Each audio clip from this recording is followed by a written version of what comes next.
Number 10. Dexstar. For those not familiar with Dexstar, get ready because this little furball might be one of my favorite lanterns. At least my favorite red lantern. Dexstar was originally named Dexter and was just your average house cat. One day, however, his owner was brutally murdered and he himself was tossed into a bag and into a river. Dexter was of course frightened and sad, but he also found within himself a fierce rage. An anger so intense that Atrocitus felt his rage and reached out to him, offering him a place among the Red Lanterns. That day, Dexter became the ferocious space kitty known as Dexstar. While he has since become his own character, originally he was very much the sidekick of his beloved mentor, Atrocitus. Number 9. Hope Taya. You might be familiar with Lex Luthor's sidekicks Mercy Graves, but did you know he also had another bodyguard and sidekick as well? Her name was Hope Taya. Hope was first introduced in Adventures of Superman issue 573. When Lex became president of the United States, however, and failed to prevent an invasion, she decided to turn against him. When he realized that Hope was the leak and had told some shady stories about him to the Daily Planet, Lex Luthor had her secretly kidnapped and imprisoned. He tortured her and lobotomized her before Superman could manage to rescue her. Number 8. Black Swan. Black Swan is Yabit Umanturu, an alien from the alternate Earth of 1365. After being manipulated by Rabba Malal,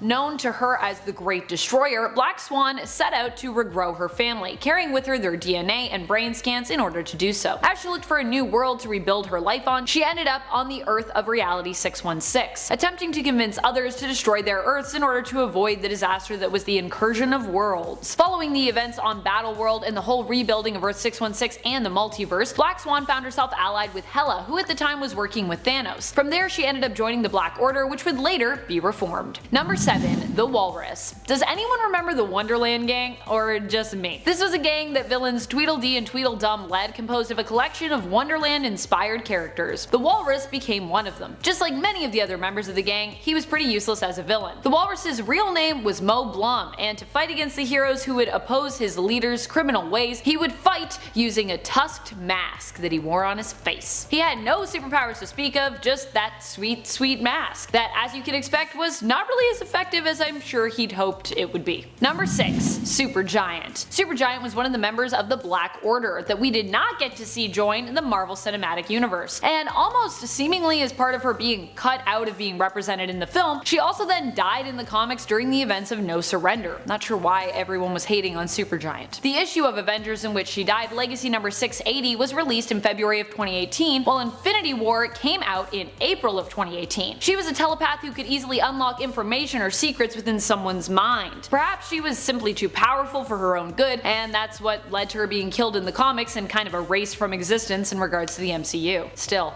I would like justice for Supergiant. Bring her back! Number 5. Quintets. The Quintets were Harley's gang that she put together after striking out on her own, separate from the Joker. She got them all matching button-down shirts that kinda remind me of bowling shirts, to be honest, with their names embroidered on the front. And she even held auditions when putting her gang together, choosing from a few old favorites and former goons of the Jokers, as well as some new yet lovable goons. They only lasted a few issues, but the Quintets were pretty fun while they lasted, and they helped give Harley some of the confidence she was looking for in regards to starting to build her own brand and criminal empire. The original team included Buster, Louis LeBeau, Kenny and Nick's Two Bear, and Lester Wilde. Though Lester was pretty useless. He fancied himself a Joker look-alike and imagined that Harley was in love with him, but he died on the team's very first mission.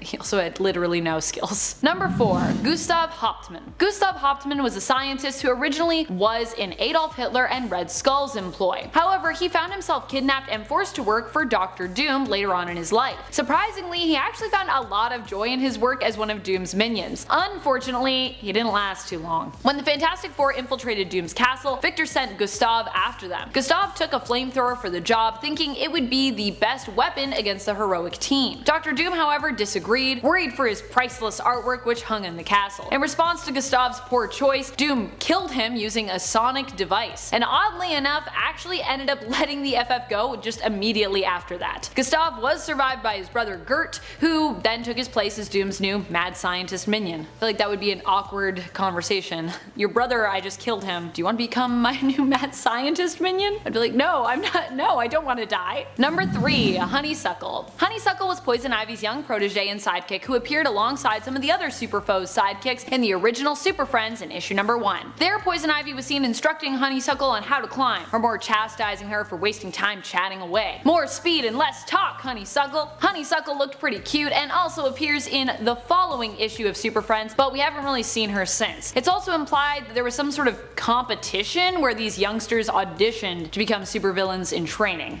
Bizarre. When I grow up, I want to be a supervillain too. Actually, that is true, I do want to be a supervillain. I would love to be Poison Ivy's protege. Number 2. Nasty Boys. People may remember the Marauders. It's hard not to, considering that they were the ones responsible behind the death of so many Morlocks. Poor Morlocks. And now, of course, the Marauders name has been redeemed by Captain Kate's new team of Marauders, who travel about working for the Hellfire Trading Company and freeing oppressed mutants around the world, helping them travel safely to the mutant nation of Krakoa. But while everyone has been talking about the Marauders on and on, Mr. Sinister decided afterward to create a new villainous sidekick gang, the Nasty Boys. Oh my! That's how I always read Sinister, by the way, in my head. I read him as like this hoity-toity, overly extravagant British man. That's my Nathaniel Essex. The Nasty Boys only lasted a few issues, but goodness, what a name and what a team. The team made their last appearance in Uncanny X-Men from 2019, not to be confused with the 2019 X-Men series. There's Uncanny X-Men and then there's X-Men. I know, it's confusing. We have X-Men 2019, Uncanny X-Men 2019, but they're separate. But the Nasty Boys were actually a product of the 90s. I mean, with a name like that, are you surprised? Number 1. Gaggy. Despite only appearing in a few issues, Gaggy quickly became a fan favorite. He first appeared in Batman issue 186 as the Joker's sidekick. Gaggy was a short entertainer and comedian that the Joker mainly kept around for, well, entertainment. However, despite how entertaining Gaggy was, he was not as useful as some of Joker's other henchmen, and ended up being replaced by Harley Quinn, who was also known for being Joker's girlfriend. Jealous of Harley, it was later revealed in Gotham City Sirens that Gaggy actually attempted to get rid of her, seeking revenge on the sidekick that had replaced him, but ultimately he failed, due to the interference of the other Sirens, Catwoman, and Poison Ivy. Gaggy's full name is Gagsworth A. Gagsworthy, and he recently reappeared once more in The Three Jokers book number 1, proving that although he may be lesser known, he has not been forgotten. Number 10. Uncle Marvel. For those who are new to the DC Captain Marvel world and whose introduction to the character may have been with the first film Shazam, you might not know about the extended members of the Shazam or Marvel family. But don't worry, we're here to make sure no one ever forgets. Uncle Marvel, you'd assume, was Billy Batson's uncle. But no, he actually claimed to be Mary Batson's uncle after discovering her superhero identity as Mary Marvel, but he really wasn't her uncle at all. Dudley H. Dudley was a civilian name, and he was originally the janitor at their school. Still, despite the fact that the Marvel team knew that Dudley was a fraud, or a dud if you will, who made up the story of being Mary's uncle simply so he could join them, they decided he was mostly harmless and enjoyed his company enough to accept him as Uncle Marvel, a portly older man with no powers who attributed his frequent power loss to his ever-flaring Shazambago. Ouch, my Shazambago! Number 9. Sparky. Once a sidekick to one of DC's most underrated heroes, the original Blue Beetle, comes Sparkington J. Northrup, an American orphan who was adopted by Lord Wellington Northrup of Suppleshire, England. All was well and good with his life up until World War II, when Sparky was sent back to the US by his dad for safety, where he ended up becoming the sidekick of the hero Blue Beetle instead. Although he doesn't look like much, Sparky is actually a pretty decent fighter and was a huge asset during his time as Blue Beetle's sidekick. Described by Blue Beetle himself as a fighting, leaping little athlete on whom he can depend on for assistance at all times, it was really strange that he just kinda up and vanished from the series in 1942. However, he did show up again a year later to help the Beetle on the Western Front. Once the war was finally over though, Sparky was able to return to his home in England and retire from the hero business forever. Number 8. Alpha. This Spider-Man sidekick happened to go to the same school as Peter Parker, and had a similar accident which granted him superpowers. However, he was known for being an underachiever with a C-grade average, and it was his laziness and lack of responsibility when it came to wielding his powers that prompted Spider-Man to remove Alpha's powers. Alpha originally became Spider-Man's sidekick after Spider-Man helped free him and his parents from Jackal, who had kinda hoped to take Alpha's powers for himself. It was after this encounter that Spider-Man both made him a sidekick and then kinda realized how irresponsible he was and decided to drain his powers using the villain Terminus's power siphoning staff.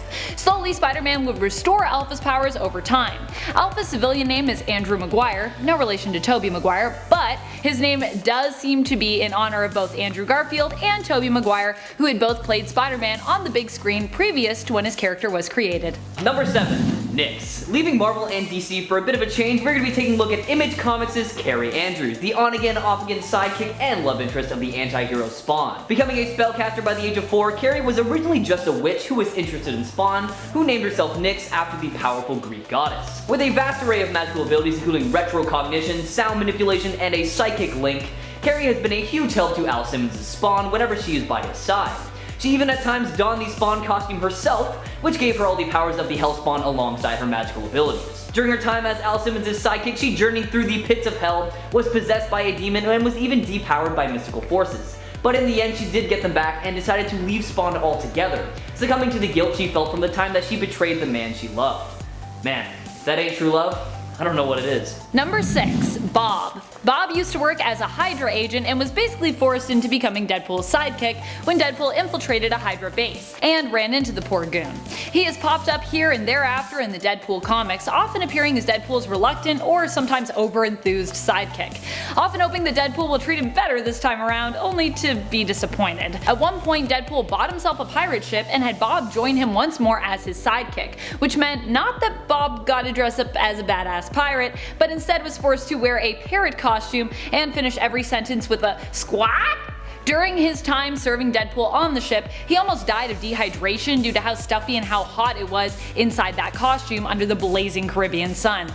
Poor Bob. Number 5. Doiby Dickles. Now if you're not familiar with the first Green Lantern Alan Scott, then you probably don't know who Charles Doiby Dickles is. But hey, that's okay, that's what I'm here for. Back in the golden age of comics, Alan Scott had Doiby join him on his adventures for pretty close to 8 years after Doiby saved him from a group of gangsters. Although he didn't possess any powers, Doiby is surprisingly badass, as not only was he a skilled fighter, he was an excellent driver and pilot. In his beloved taxi that he named Goitrude, he has driven Green Lantern around at lightning fast speeds, which honestly seems a little bit silly considering that Alan Scott could fly, but I don't know, maybe he got tired sometimes. Dickles has made several cameo appearances since his original run ended, mostly as a comedic relief character in the early 2000s. His most famous modern appearance was when he joined a group of other forgotten Golden Age sidekicks in order to form the hilariously inept group Old Justice. Now I personally would love to see more of him in the future, so DC, get on that. Number 4. Terra. But not that Terra. This Terra is also known as Atlee and is from an underground world known as Strata. Her and her people take it upon themselves to protect the Earth and its ecosystem. Atlee herself was granted geokinetic powers which she uses to do this. Atlee's powers are a genetic duplicate of the original Terra, who is often known for her ties to the Teen Titans, Tara Markov. Atlee herself has teamed up with both Supergirl and Power Girl and has even allied herself with Harley Quinn, thinking she was doing good by helping Harley to steal from the Joker's vault. Which she sort of was. Number 3. Zook.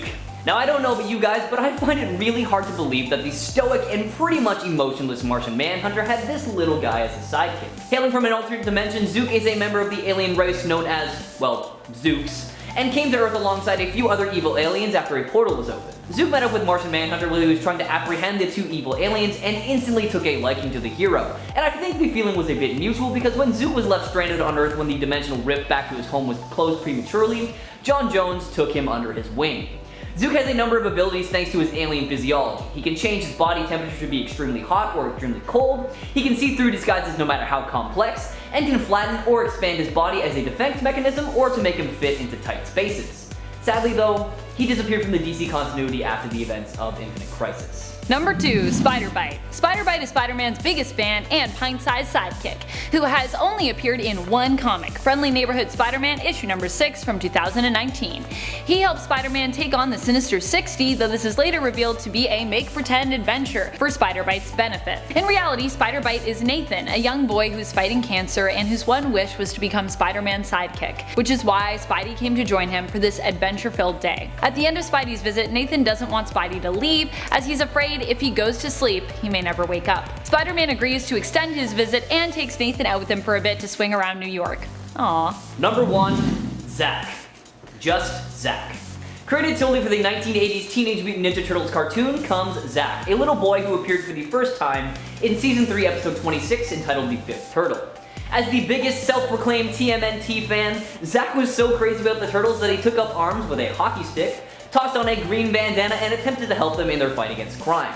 Now obviously the Turtles wanted absolutely nothing to do with the young crime fighter at first because, well, they didn't want him to get hurt, but When Zack was able to secretly follow them back to their lairs, they decided that he had what it took to be a part of the team, making him the 5th turtle. Although he's just a pretty average kid, Zack had a knack for solving mysteries and tracking down the bad guys, and across 4 seasons, he helped the turtles go up against villains like the Rat King, Shredder, and even more. Although, he wasn't the best under interrogation though, since he was the only one not able to withstand the tickling interrogation, which, you know, I kinda understand because I'm pretty ticklish too. Number 10. Dog. Dog, spelled D-A-W-G, is the companion of Lobo over at DC. Mostly Lobo just tolerates Dog's presence though, and doesn't think of Dog as his own pet. Dog might look like the bulldogs of Earth, but he's actually an alien who just looks like a bulldog. He's known for being quite durable and, like Lobo, can survive in the vacuum of space. Dog also sometimes is seen smoking and was originally recognizable in the comics by his cross collar, which actually resembled the red iron cross, a symbol that Lobo also wore back then, so they had kind of like matching little necklaces.